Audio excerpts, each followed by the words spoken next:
오늘은 특별히 이제 은혜 언약에 대한 내용을, 또 은혜 언약의 대상이 누구인지에 대한 내용을 같이 나누겠습니다.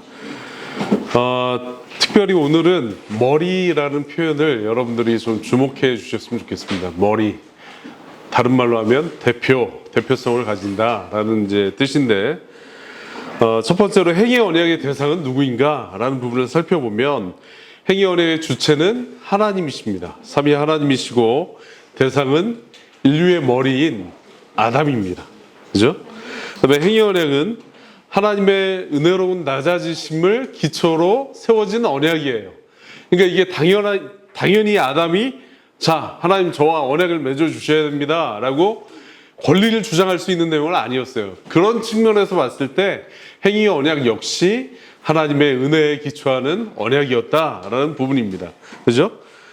하나님께서 아담을 사랑하시고 인류를 사랑하셔서 특별히 언약을 통해서 생명을 얻게 하는 방식을 호의를 베푸신 거예요. 그죠? 자, 아담의 대표성으로 인해 아담이 머리 되기 때문에 우리가 이제 머리라는 개념을 제가 이제 얘기를 했는데, 머리라는 것은 대표를 의미하고 이 머리 결정에 따라 몸이 영향을 받기 때문에 머리라는 표현을 이제 사용을 한 것입니다. 그래서 아담 이후의 모든 인류는 아담의 순종의 대가를 치르게 된 것입니다. 그죠? 또 행위 언약은 하나님의 은혜로운 낮아지심에 기초하여 이제 주어졌다고 말씀드렸는데, 은혜 언약의 원리와는 다른 내용이 있어요.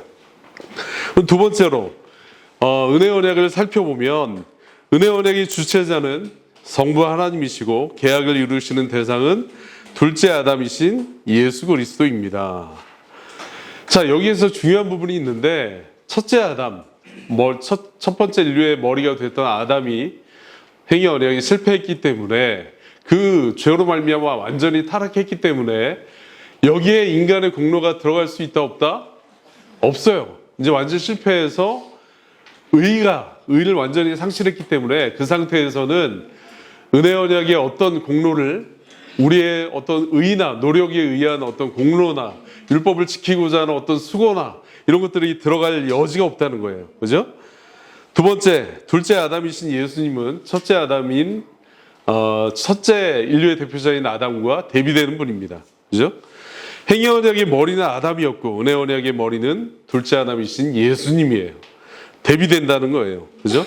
첫째 아담은 순종에 실패하여 모든 인류에게 죽음을 전가했지만, 둘째 아담이신 예수님은 행위 언약의 모든 요구를 온전히 순종했기 때문에 자기의 율법의 의를 다 충족을 하시고 순종하셨기 때문에 그 의를 이루시고 자기 백성에게 아담이 자기의 죄 때문에 그 타락을 온 인류에게 전가했던 것처럼 예수님이 자기 백성에게 자기의 의를 이루신 그 공로와 의를 다 전가해 주신다라는 부분이에요. 그죠? 그러면은 요즘 이제 제기되는 그 반론 중에 하나가, 왜 굳이 예수님의 순종은 온전한 순종이라고 표현하면 되지 수동적 순종과 능동적 순종을 구분해서 말하는가? 왜냐면 그 순종에 이 두 가지 요소가 다 들어있기 때문에 그렇습니다.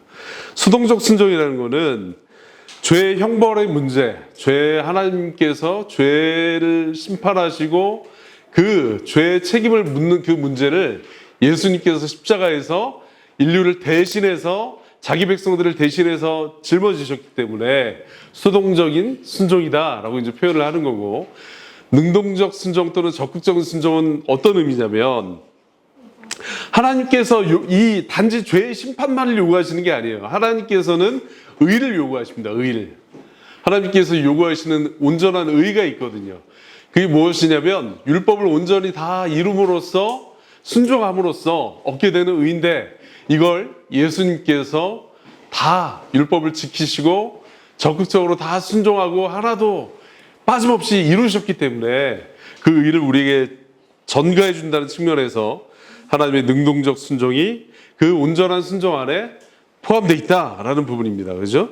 그래서 이 복음은 단순히 죄의 용서, 죄를 제거하는 수준이 아니라 완전한 예수님의 완전한 순종으로 말미암아서 그 모든 의가 우리에게 전가돼서 이것이 정말 복음이 되는 이유 중에 하나가, 죄의 문제도 해결이 되고 천국에 가기에 부족함이 없는 의가 우리에게 충족이 됐다라는 부분이에요. 그죠?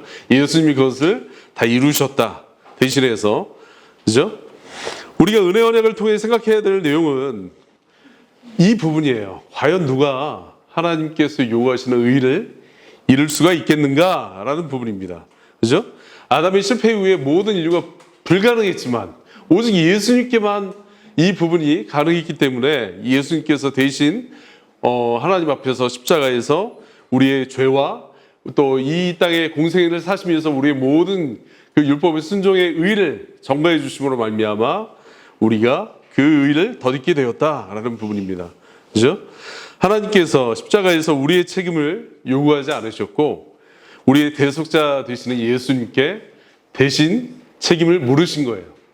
그러니까 은혜 언약의 주체는 하나님이시고 대상자가 누구냐면 예수 그리스도이십니다. 왜냐하면 인간은 하나님의 그 온전한 의를 요구하시는 의를 이룰 수 없기 때문에 어느 누구도. 그죠? 그래서 하나님께서 그것을 다 아시고 예수님께 이 언약을 맺으시고 예수님과 언약을 맺으시고 인류를 대신해서 예수님께서 모든 과업을 이루신 거예요.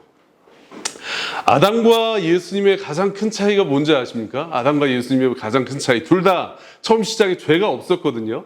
아담도 죄가 없었고 예수님도 죄가 없었어요. 근데 그 가장 극명하게 갈리는 차이가 한 가지가 있습니다.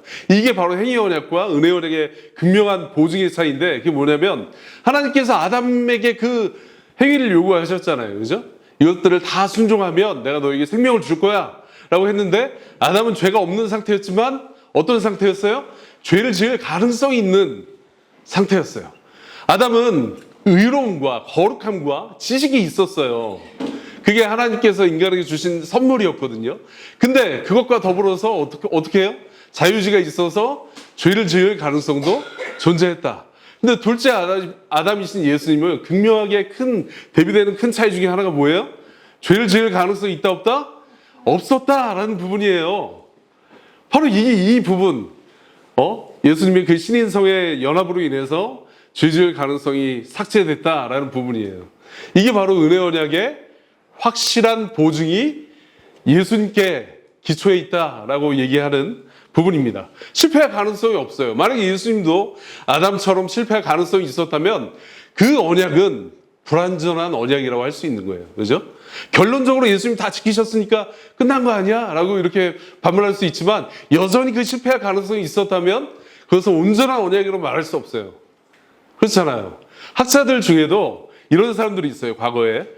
어떤 사람들은 아주 유명한 분들이에요. 그분들도 이런 주장을 하는데 하나님께서 인류를 구원하시기 위해 예수님이 십자가가 아닌 다른 방식으로도 충분히 구원하실 수 있는 분이셨다 라고 주장하는 학자들이 있어요. 또 다른 반대편에서는 아니다. 자기 아들 성자를 보내실 만큼 인간의 그 구원에 있어서는 이거 외에 다른 방법이 없었다. 확고하고 확실한 보증이 십자가 위에서 이루어진 것이다. 라고 이렇게 주장을 한 거예요. 저는 당연히 후자를 지지합니다. 대부분의 학자가 이 후자를 지지해요. 정말 확실하고 완전하게 하나님께서 보증을 하신 거예요. 실패할 가능성이 없는 둘째 아담이신 예수님의 그 대상자인 예수님의 그 언약을 기초로 해서 이루어진 것이다 라는 부분입니다. 그죠? 그래서 하나님께서 아까 말씀드린 것처럼 십자가에서 우리의 책임을 요구하신 게 아니에요. 예수님께 그 책임을 다 물으신 겁니다. 우리의 죄를 대속해서 뒤집어 쓰셨기 때문에. 그죠? 그래서 우리가 지난번에 말씀드린 것처럼 어떤 내 감정, 내 행위, 요즘에 계속 그 말씀 나눔을 하고 있잖아요. 그죠? 그것 때문에 어떨 때는 내가 정말 하나님께 가까이 있어. 또 어떨 때는 내가 감정이 안 되거나 내 행위가 제대로 뒷받침이 안 되면 나 구원받았는지 그것도 나 모르겠어. 나 거듭난 거 맞아? 그리고 하나님을 찾고 싶지도 않고 막 숨으려고 하고. 그러지 말라는 겁니다. 저는 그때도 여전히 예수님을 찾으라고 말씀드리는 거예요. 왜? 하나님께서는 예수님께 우리의 책임을 요구하셨고 그 예수님을 통해서 우리의 그 이룰 수 없는 의를 예수님을 통해서 다 받으셨기 때문에 예수님 안에서 저와 여러분들을 바라보신다는 거예요. 사랑스럽게 바라보신다라는 겁니다. 그래서 우리가 연약할 때도 여전히 예수님을 찾는 거예요. 하나님, 제가 넘어졌는데 다시 회복시켜 주십시오. 제일 빠른 지름길이 어디예요? 숨어 있거나 내 혼자만의 망상의 시간을 갖거나 아니면 또 죄를 더 짓는 시간을 보내는 것보다 어떻게 제일 빠릅니까? 아무리 마음이 힘들고 어려워도 억지로 의지적으로 하나님 앞에 나와서 기도하는 거예요. 구하는 거예요. 제 마음 없음을 하나님 보시지 않습니까? 저 지금 빨리 회복되고 싶습니다. 아니면 그런 마음조차 없습니다. 하나님 저 불쌍히 여겨주십시오. 그때가 제일 빠른 지름길이에요. 회복되는 제일 빠른 지름길이 거기에 있다고 말씀드리는 것입니다. 그죠? 그리고 이 모든 그리스도께서 이루신 효력은, 은혜 언약의 효력은 누구한테만 적용이 되는가? 바로 하나님께서 택하신 자기 백성에게만 적용이 된다라는 부분입니다.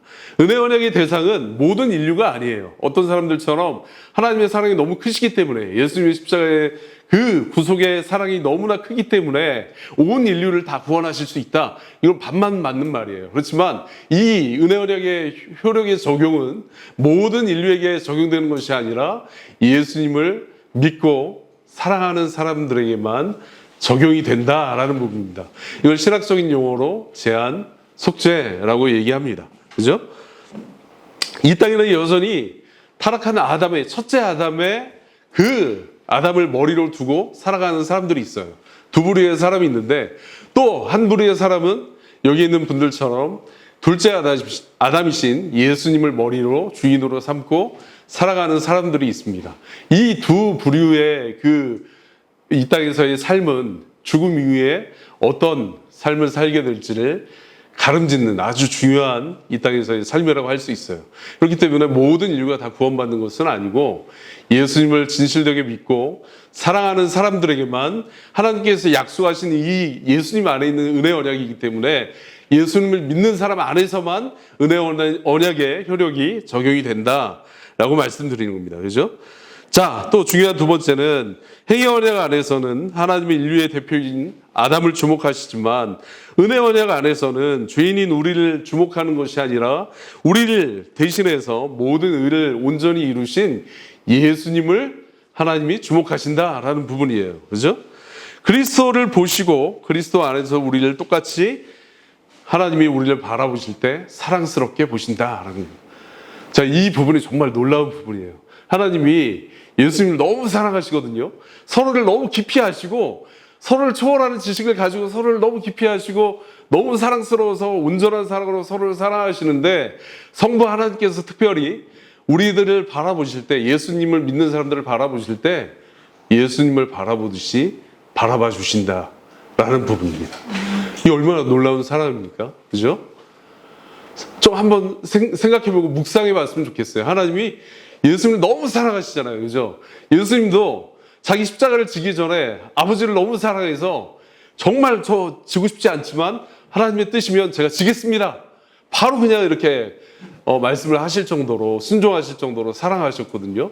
근데 그 하나님이 예수님을 사랑하듯이 저와 여러분들 믿는 사람들을 예수님을 보듯이 사랑하신다라는 부분이 얼마나 놀라운 복음인지 모르겠습니다. 그죠? 우리의 행위가 아니라 그리스도의 행위가 우리에게 전가되고 우리의 의가 아니라 예수님의 의가 우리에게 전가되었기 때문입니다. 예, 여기까지 하겠습니다.